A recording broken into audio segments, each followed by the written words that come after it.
Other laws derive from the principle of the persistence of force and illustrate in their turn a multitude of physical, biological, or neuropsychological phenomena. Thus, this is a kind of catchword for Spencer, celebrated, sounds lazy, but he called it the law of minimal effort. The law that everything moves along the line of least resistance, or the line of great attraction, or their resultant. Law of minimal effort governs the universe. It is to be noted that long before Ramón y Cajal or neuroscience, Spencer lays down on this point, at this point, a bridge between the psychology of the association of ideas and the modern science of neural connections. May finding, I will not read quotation 3, you may read it by yourselves. It is the way in which this law of minimal effort leads to the creation of neural structures following recurrent pathways. Theory already foreshadowed in a way by Locke, by the way. The same principle is applied by Spencer to the acquisition of habits, to learning, to the personal association of impressions and memories, that is before Proustian Madeleine's. Another of the principles derived is that of the rhythm of movement, derived from these first principles. The rhythm of movement meaning that alternances and rhythms are created out of the composition of forces, repetitions, undulations, or partial balancings of forces. As a matter of fact, if life exists at all as a form of complex order, it is because physical forces and chemical processes have come to be arranged in a complex and rhythmical way, and because there have come to exist large, complex, and long-standing equilibria of forces, giving rise to the appropriate ecosystems or regions. Knowledge of natural phenomena thus rests on a physics grounded in its turn on the principles necessary for the rational understanding of phenomena. The task of philosophy, for Spencer, is to elucidate the way in which diverse philosophical and diverse physical and cosmical phenomena obey a common logic, a law of cooperation, which George Herbert Mead will refer to as the basic sociality of physical phenomena, present at any level, from the interaction of forces to the phenomenology of consciousness and cultural dynamics. A quote, and hence, in comprehending the cosmos as conforming to this law of cooperation must consist the highest unification which philosophy seeks, unquote. The law Spencer was looking for, a law accounting for the continuous redistribution of matter and movement, might be seen realized, at least in part, in Einstein's theory of relativity, specified in the formula relating energy and matter, E = mc squared. Although physicists are still looking for a comprehensive theory of everything, which accounts for all the basic forces of the universe under a single explanation. But beyond the problem of physical reductionism, a consilient science should account for emergent phenomena, complex emergent phenomena. It should be able to explain all phenomena at their own level. I quote, in their passage from the imperceptible to the perceptible and back to the imperceptible, end of quote. This passage takes place in each of the phenomena of the universe and also in the universe considered as a whole. The passage from nothing to everything and back to nothing is at once the ultimate expression of the short story and the most comprehensive evolutionary backdrop to any narrative. It is the history of everything, the gradual and emergent development of all phenomena, which is evolution as conceived by Spencer. I find a fascinating historiographic and narratological dimension in this philosophical project, and one much akin to the contemporary concerns with the natural and ecological contextualization of the whole of human endeavors, for instance in Edward Wilson's books Consilience and The Social Conquest of Earth. A philosophy of evolution is necessarily a global theory of the history of the universe, considered in its physical, astronomical, geological, and biological aspects. It includes a history of human evolution, although Spencer avoids dealing with the subject in first principles.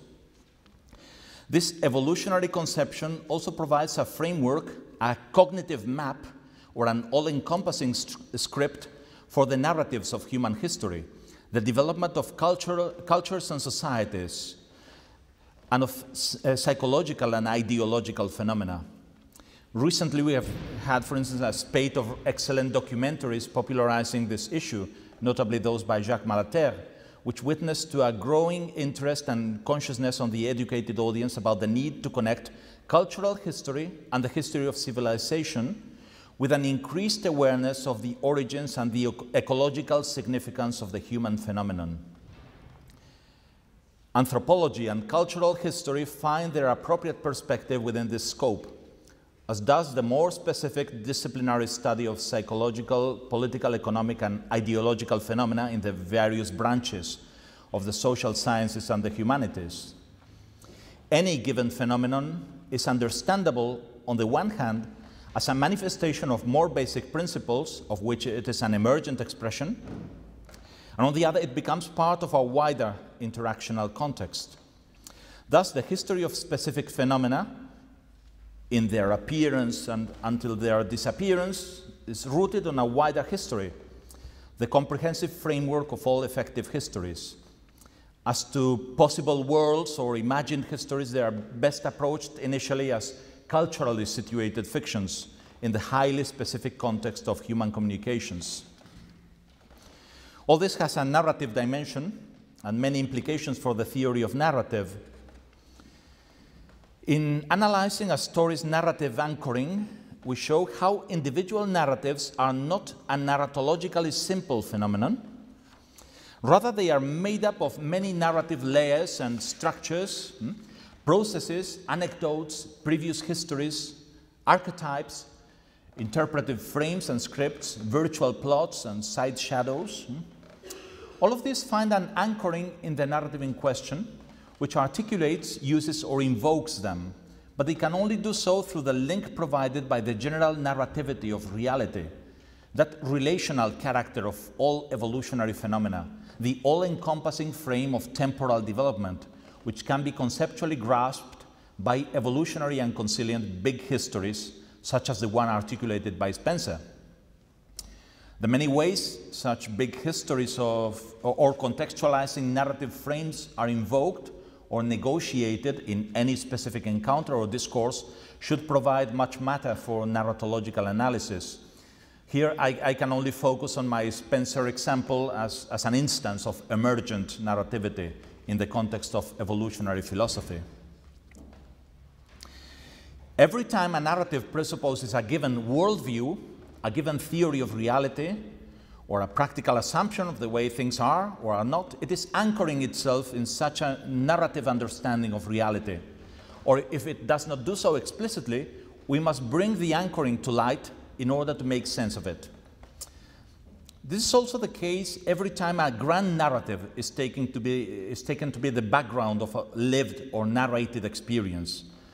Grand narratives such as the spread of civilization, progress, globalization, consumption and capitalism, rural exodus, and the development of cities, dreams of utopia, or conversely, overpopulation, global warming.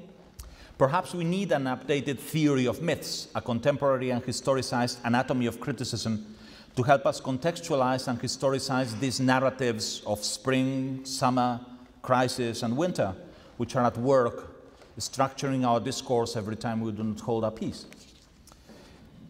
Michel Butor said about narrative, "It is a phenomenon which goes significantly beyond the domain of literature. It is one of the essential constituents of our apprehension of reality." Post-classical narratologists address this phenomenon. And indeed, our understanding of reality is a narrative one. Reality is narrative in nature because it is evolutionary. The human symbolic world is made of words and the stories we build with them.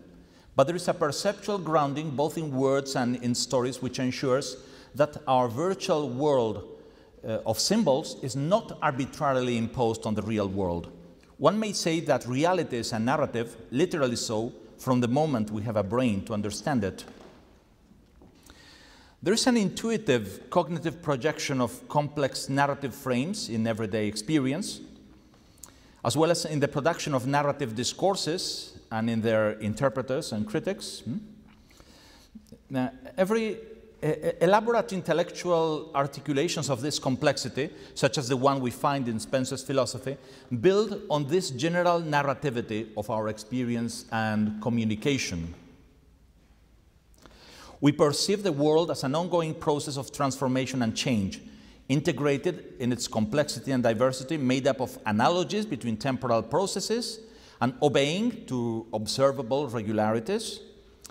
The analogy between the cycles of the day and of the year, the course of human life, and stories of creation and apocalypse is only one prominent example. This ground for many images and metaphors. The universal evolution can be conceived, as suggested by Spencer's philosophy, as an all-encompassing narrative or narrable process, as a complex multitude of narrative processes, rather, framed within one another, embedded or sequenced in ways familiar to narratologists. Processes which are classifiable or understandable through their relation to the whole, which is what I call anchoring, or to a bigger whole. History, as usually taught, that is, the history of civilizations, is only a small chapter in this big history of mankind. The history of humanization, of the origin of language, the history of the dozen extinct species of humans and proto-humans which preceded us or were driven to extinction, as happens even today to the primitive populations, cultural isolates still surviving their ancestral mode of life. The big history of mankind was for Darwin a grand sequence of events, unquote, which should be explained by evolutionary biology. And sociobiologists like Wilson have done their best to show how our story is not just our story. It is our nature stamped in our being. The evolutionary perspective shows just to what extent our very bodies and minds are living narratives, structured by embodied history, if only we can read them. Darwin's perspective was grand, but Spencer's is grander and much more closely argued than Nietzsche's vision of the eternal return. The history of life and consciousness is only a chapter, one chapter, in the history of physical and chemical processes. And Spencer conceives the role of his evolutionary philosophy, his system of synthetic philosophy, as he called it, as a consilient perspective on reason and knowledge, on the natural and human sciences, a narrative explanation of all possible phenomena in nature and culture, from their emergence at the beginning of the story to their disappearance, as nothing is eternal. Here I would refer you to quotation number 5 in the handout. 5. If philosophy begins with explanations, philosophy begins its explanations with existences that already have concrete forms, then manifestly they had preceding histories, or will have succeeding histories, or both, of which no account is given. Whence we saw it to follow that the formula sought, equally applicable to existences taken singly and in their totality, must be applicable to the whole history of each and to the whole history of all. This must be the ideal form of a philosophy, however far short of it the reality may fall from first principles. The universe is a complex process in which Spencer distinguishes a primary process of evolution and integration of matter, anticipation of movement, as he puts it, and secondary processes accompanying it, a composite evolution. I quote, the primary redistribution of matter and motion is accompanied by secondary redistributions. Redistributions resulting in the generation of complexity, not in the simple integration of everything into a simple universal unity. Separate wholes divided into parts are created, and there are indirect processes of integration, making these parts mutually dependent, even as they become differentiated. And so reality unfolds into complex emergent levels, even as it maintains an essential unity. quotation 6 now. From this primary redistribution, we were led on to consider the secondary redistributions by inquiring how there came to be a formation of parts during the formation of a whole. It turned out that there is habitually a passage from homogeneity to heterogeneity, along with the passage from diffusion to concentration. While the matter composing the solar system has been assuming a denser form, it has changed from unity to variety of distribution. Solidification of the Earth has been accompanied by a progress from comparative uniformity to extreme multiformity. In the course of its advance from a germ to a mass of relatively great bulk, every plant and animal also advances from simplicity to complexity. The increase of a society in numbers and consolidation has for its concomitant an increased heterogeneity, both of its political and its industrial organization. And the like holds of all superorganic products, language, science, art, and literature, unquote. In any kind of phenomena, as Spencer puts it in a necessarily general formulation, we pass from a relatively diffuse, uniform, and indeterminate structure to the creation of multiple, concentrated, complex, and mutually integrated forms. Unless, that is, these complex forms enter a process of decay and dissolution. It is not by chance, Spencer asserts, that all disciplines of knowledge and all phenomena can be subsumed under this all-encompassing law of evolution. It is rather the other way around. The disciplines we use to know and classify reality are, I quote, mere conventional groupings made to facilitate the arrangement and acquisition of knowledge, unquote. But their ultimate object is the same, cosmic evolution. So there are not several kinds of evolution having certain traits in common, but one evolution going on everywhere after the same manner. As a matter of fact, the labor of science is to show the common grounding of the evolution of all phenomena. Once we have come to know the general principle of reality as manifested in the elementary laws of physics governing matter and energy, that is, in the primary effects of the force which has generated the universe. Quotation 7 here. Analysis reduces these several kinds of effect to one kind of effect, and these several kinds of uniformity to one kind of uniformity. He refers to his own analysis. And the highest achievement of science is the interpretation of all orders of phenomena as differently conditioned manifestations of this one kind of effect and the differently conditioned modes of this one kind of uniformity. Spencer's theory of complexification and dissolution has an interesting aspect related to observability and to information processing, which might be further explored, though not at this point. Still, we note in passing that the difference established here between evolution and dissolution is relative to the observing subject, as life and consciousness are in themselves complex phenomena and the necessary basis on which theories of evolution must rest. The very phenomenological constitution of the subject matter leads per se to conceive of the subject matter directionally. Complexification is positively evaluated. It is a rising phase of evolution, while disintegration is negatively evaluated. Although if we imaginatively suppress the material basis of our cognitive viewpoint, it's all the same process of evolution. And as a matter of fact, both evolution and dissolution fall in Spencer's theory under the same explanation, as effects resulting from the same causes, as a continuum, in fact. We may argue that the mere fact that Spencer uses two different terms, evolution as against dissolution, is invidiously teleological, directionalist, anthropic, and other nasty words from the standpoint of late 20th century evolutionism. Nonetheless, his theory is quite self-consciously deliberate on this point. We live in a world of objects, and as a matter of fact, subjects have to be objects before they are subjects, and therefore we are keenly interested in the formation of objects and in their dissolution, in their biography, we might say, because we subjects indeed, are subject to the same law of evolution and dissolution which governs other objects. Our knowledge is narrative knowledge because it is not neutral with respect to the structure and history of the universe. The structure of our knowledge is of a piece with the evolutionary nature of the universe itself. And I think I may be drawing here to a conclusion, and I'll do so by repeating this sentence, which I think is one of the key points in my presentation. Our knowledge is narrative knowledge because it is not neutral with respect to the structure and history of the universe.